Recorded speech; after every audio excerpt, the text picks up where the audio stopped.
Assalamualaikum dan salam sejahtera. Jadi untuk hari ini Ustazah akan briefing tentang tajuk kedua dalam falsafah dan isu semasa. Okay, Ustazah akan share.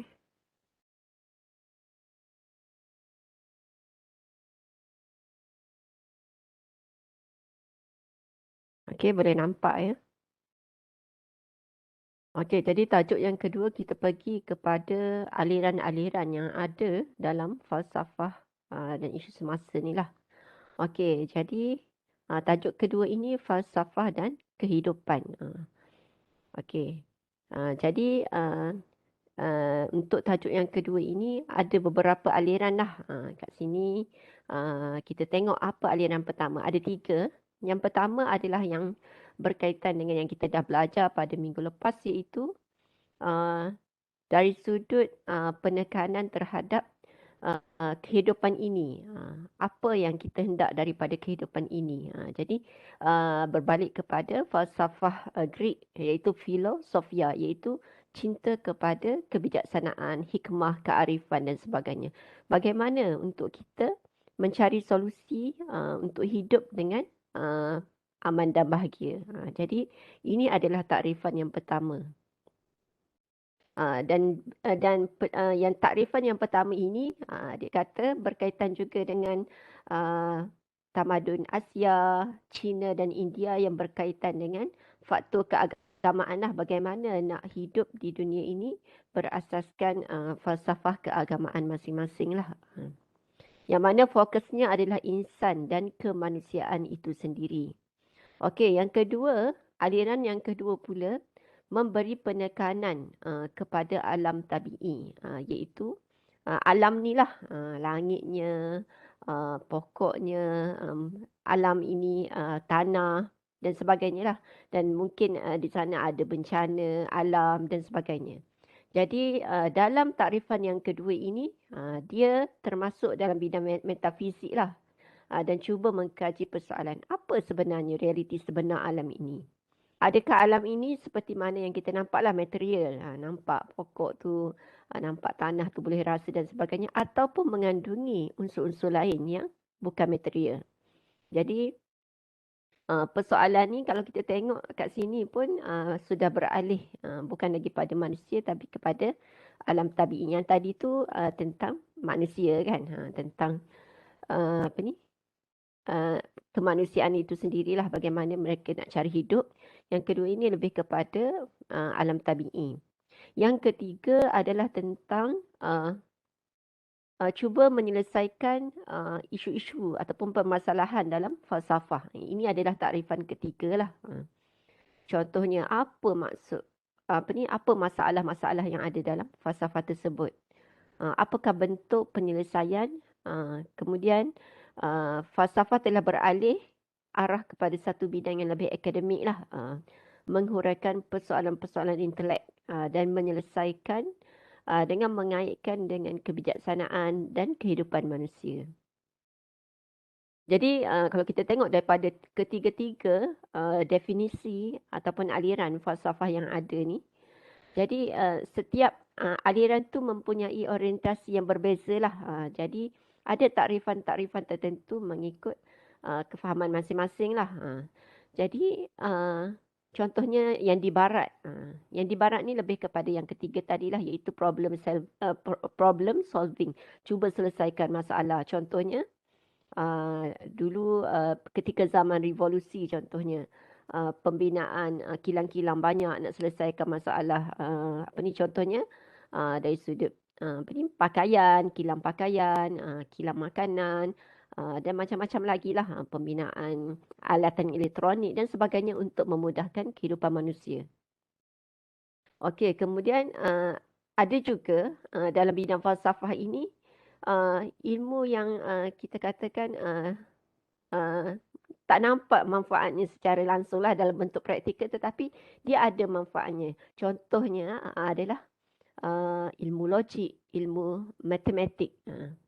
Ini adalah bentuk falsafah yang agak berlainan lah, dan dia mempunyai justifikasi tersendirilah, iaitu jadi dalam kes falsafah ni dia kata ia sekadar bersifat rasional ataupun konseptual saja. Jadi contoh kita tahu kan, contoh macam kita buat jawab soalan matematik. 1 juta tambah 3 juta, 4 juta. So, kenapa kan? Jadi kita tahu 4 juta tu dapat ke duit tu kat kita. Contoh. Jadi tetapi sebenarnya ada manfaat. Setiap ilmu yang kita belajar ni ada manfaat.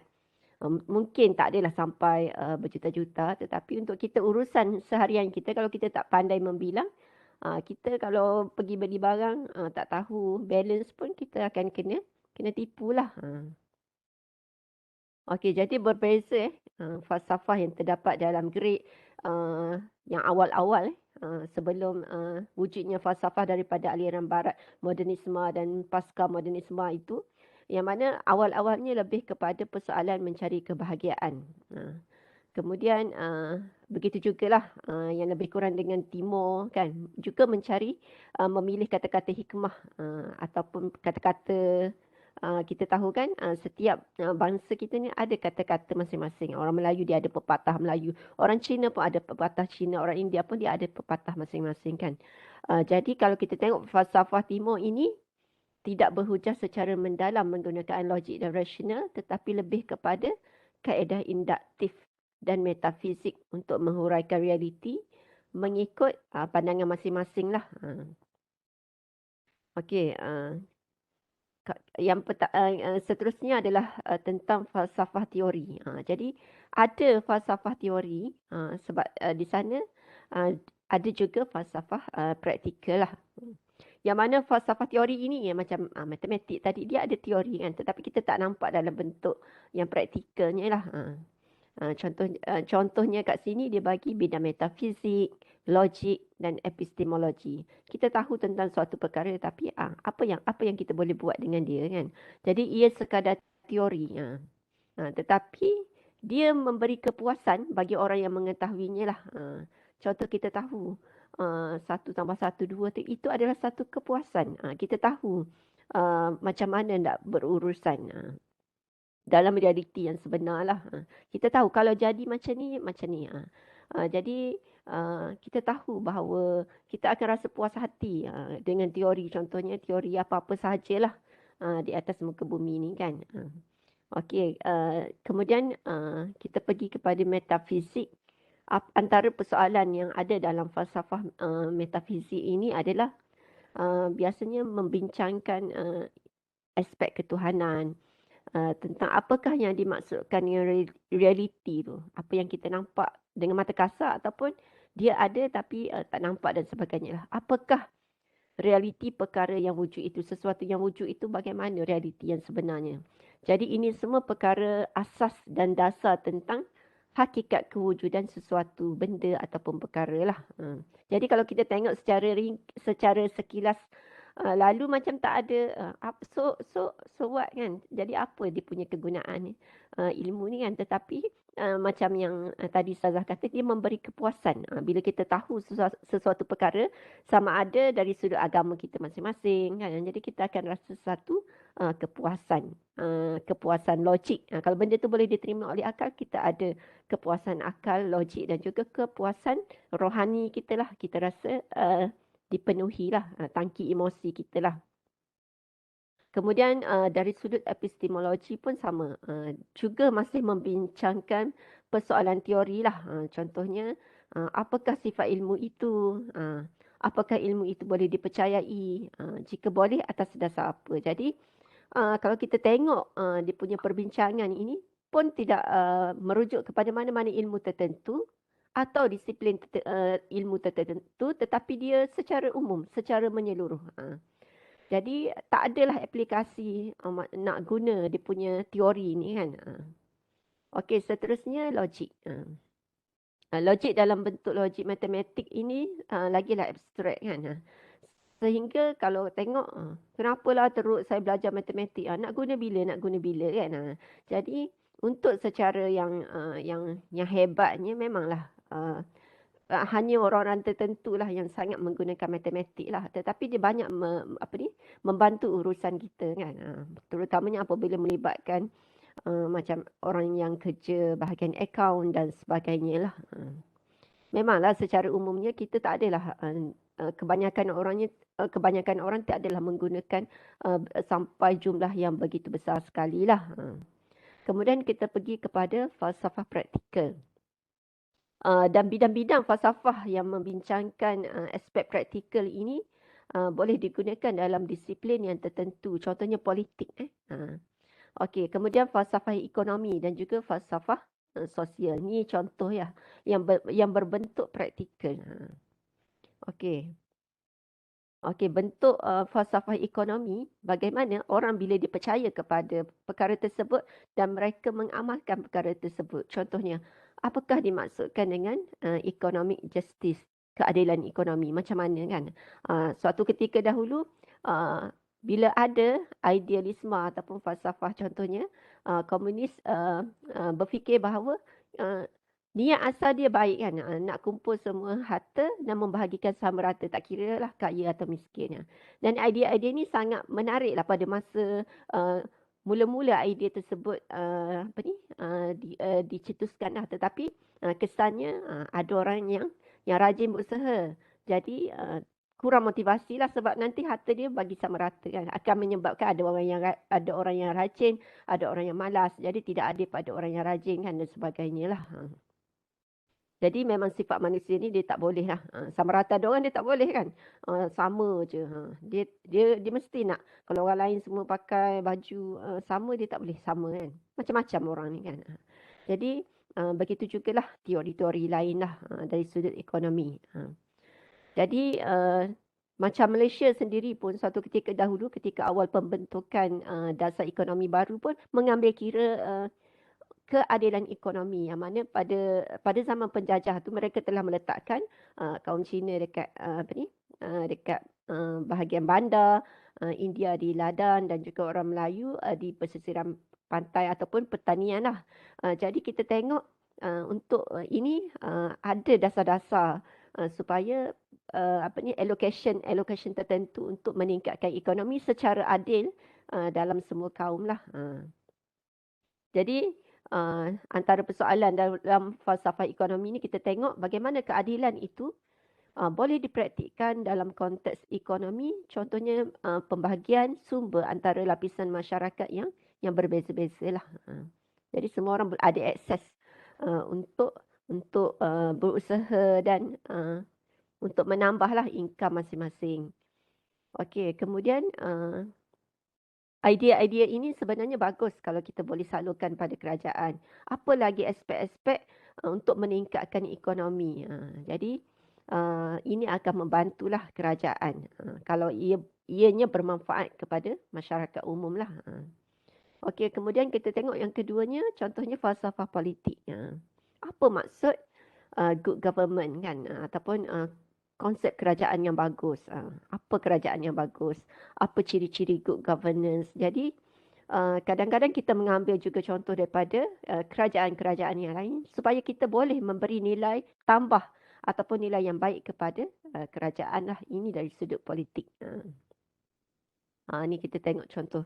Ada demokrasi, ada liberal demokrasi, marxisme, komunisme dan sebagainya lah. Dan sebenarnya aliran-aliran ini apabila ia dipercayai oleh individu ataupun kumpulan ataupun masyarakat, ia akan menjadi suatu yang dipeganglah. Ini dalam bentuk praktikalnya. Kemudian falsafah alam sekitar. Ini juga berbentuk praktikal lah. Yang mana antara persoalan dia, masalah-masalah alam sekitar yang mencetuskan daripada dahulu sampai sekarang yang terbaru, tiba-tiba banjir yang tak pernah banjir kan, tanah runtuh yang tak pernah tanah runtuh. Jadi sehingga ada orang dia tak tahu nak buat rumah kat mana kan. Nak buat dekat tepi pantai takut dilambung ombak, nak buat dekat gunung takut tanah runtuh dan sebagainya kan. Jadi buatlah kan. Benda tu kita memang di luar jangkaan kita. Jadi ada persoalan-persoalan yang timbul. Apakah hubungan manusia dengan alam sebenarnya? Apakah makna alam ini bagi kehidupan manusia? Nanti kita akan jumpa antara topik yang menarik ni dalam falsafah alam sekitar ni. Ada yang mengambil sikap biar je alam ni dia ada seolah-olah satu kuasa power lah. Dia yang akan tentukan dia nak jadi macam mana. Kita tak boleh kita tak boleh ubah. Kalau alam tu, macam tu lah. Jadi di sana ada juga satu lagi pandangan yang mengatakan kita boleh berusaha dengan teknologi supaya memberi manfaat lebih pada manusia lah. Cuma risikonya terlalu berlebihan sampai mencetuskan pencemaran alam lah ataupun kesan-kesan yang membahayakan manusia ni kerana rakusnya masyarakat terhadap teknologi tersebut lah. Contoh. Tetapi ada manfaat dan ada kesan yang buruk dia lah. Nanti kita akan ada perbincangan lah dalam bab yang seterusnya. Apakah alam ini hanya untuk manusia menggunakan bagi kepentingan ekonomi, iaitu bagi dekat sini dia ada dua mazhab lah. Satu yang sokong, ambillah sebanyak-banyaknya alam ini, gunalah, contohnya ambillah kayu, apa masalah kan, gunalah untuk buat rumah dan sebagainya. Tetapi ada yang mengatakan biar saja alam ini. Jadi nanti kita akan jumpalah dua perdebatan inilah. Kalau kita menganggap alam ini adalah sesuatu yang merupakan tempat bernaung, tempat mencari rezeki dan menjalin hubungan harmoni antara manusia, jadi tentulah etika yang timbul terhadap alam sekitar akan berbeza. Kita akan jadi lebih mesra terhadap alam dan tidak akan melakukan sesuatu yang boleh memusnahkan alam sekitar lah, seperti yang kita tengok pada hari ini. Banyak punca kejadian berlakunya kemusnahan alam sekitar ini adalah berpunca daripada sikap manusia yang rakus lah. Dia nak bila dia buat macam ni tak sama dengan orang lain, walaupun tidak diluluskan, tapi dengan kuasa yang dia ada, dia nak juga benda tu yang berlaku lah.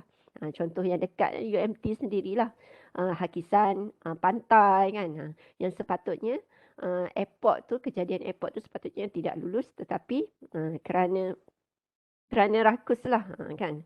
Hebat kan nampak airport tepi pantai, tapi kesannya dijangka sampai ke besut lah dia punya hakisan pantai. Okey, seterusnya falsafah teknologi juga wujud kerana kemunculan teknologi-teknologi baru yang begitu pesat selepas revolusi industri yang kedua di abad ke-19 di Eropah lah, di barat. Contohnya masa itulah giatnya ada pembuatan kereta, kapal terbang, telefon, televisyen, internet dan sebagainya lah. Jadi sama juga isu dengan yang tadi, apa yang dimaksudkan dengan teknologi, apa hubungan teknologinya dengan manusia dan apakah sifat teknologi itu sendiri. Bagaimana? Adakah kita boleh anggap teknologi ini sebagai kesinambungan kepada diri manusia?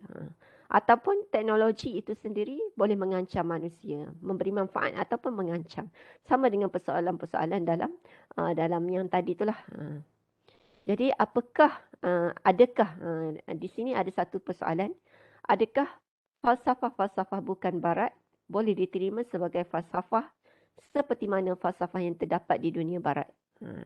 Jadi ada dua pandangan lah. Ada mengatakan ya, yang keduanya mengatakan tidak. Jadi inilah justifikasi, diberikan dua alasan. Dia kata falsafah-falsafah timur macam kita, kepercayaan kita dan sebagainya, ini tidak diterima kerana yang pertama dia kata apa yang terdapat dalam pemikiran timur itu lebih bersifat kajian mengenai cara-cara hidup yang betul dan baik dan sebagainya seperti yang terdapat dalam keagamaan mereka. Jadi dia nak kata kepercayaan kita ni tidak boleh dianggap sebagai salah satu bidang falsafah lah. Yang kedua dia kata cara mereka membentangkan pandangan alam mereka tidak mempunyai sokongan yang rasional kerana bersifat metafizik dan juga dipengaruhi emosi. Tetapi walaupun mereka tidak menerima, ini pandangan yang menolak lah. Tetapi kesimpulannya pendapat yang sahih dan benar adalah pandangan kedua yang menolak untuk meletakkan falsafah timur ini sebagai salah satu daripada bidang-bidang falsafah ini tidak benarlah kan. Jadi kita boleh sanggah kenyataan tersebut kerana di barat juga ada kajian-kajian ataupun teori-teori yang belum mencerminkan 100% kebenarannya kan. Contoh teori-teori dah ada pun yang memang salah pun kan. Teori-teori mereka lah. Jadi sama kan. Sebab ilmu ni sifat dia adalah mencari kebenaran, selagi tidak dibuktikan, kita tak tahu mana yang betul-betul tepat. Ataupun nampak macam dah tepat tetapi ada lagi kekurangan di sana sinilah. Okey, jadi yang kedua untuk menyanggah pandangan yang tadi, dia kata kalaulah falsafah barat itu berasaskan hujah rasional dan sebagainya, bagaimana dengan falsafah pasca modernisme? Yang mana ini juga dari barat kan. Tidak berteraskan hujah-hujah rasional tetapi merupakan penentangan kepada rasional itu sendiri. Uh, Kat sini dibagi contoh adalah logocentrisme. Yang ini kita akan belajar dalam bab seterusnya lah. Jadi kesimpulannya dia kata konsep falsafah ini tidaklah harus disempitkan tetapi dilonggarkan. Kita buka secara umum dan juga boleh juga secara detail lah. Tetapi maksudnya semua perkara baik di belah barat ataupun di belahan timur di dunia ini boleh saja dibincangkan dan dimasukkan dalam skop ilmu falsafah. Dia kata semua jenis pemikiran yang mempunyai kesamaan sedikit sebanyak dalam ciri-ciri falsafah dalam kalangan ahli falsafah serata dunia sudah boleh diterima sebagai falsafah walaupun mungkin pada awalnya tidak dapat diterima. Contohnya dulu teori Darwin. Masa tu orang merasakan teori Darwin itu adalah yang paling tepat. Rupanya kemudian kajian selepasnya mendapati rupanya Darwin ini terpengaruh dengan sebuah buku yang famous pada zaman dia. Kan kita kan kalau ada sesuatu yang viral, itu akan sedikit sebanyak akan mempengaruhi orang-orang yang berada pada zaman tersebut. Dan itulah yang berlaku pada Darwin lah dengan teorinya kan. Okey, jadi falsafah haruslah bersifat inklusif supaya kita boleh menerima ilmu-ilmu yang lain daripada alam, manusia dan sebagainya lah. Bukan sahaja di barat, di luar barat dan sebagainya lah. Secara lebih menyeluruh dan lebih adil lah untuk semua pihak. Jadi sekadar itu sahaja untuk bab 2 pada hari ini. Segala yang baik itu daripada Allah, segala kekurangan itu daripada diri Ustazah. Okey, jadi untuk tugasan pada minggu ni boleh rujuk dalam e-learning. Okey, Assalamualaikum dan salam sejahtera.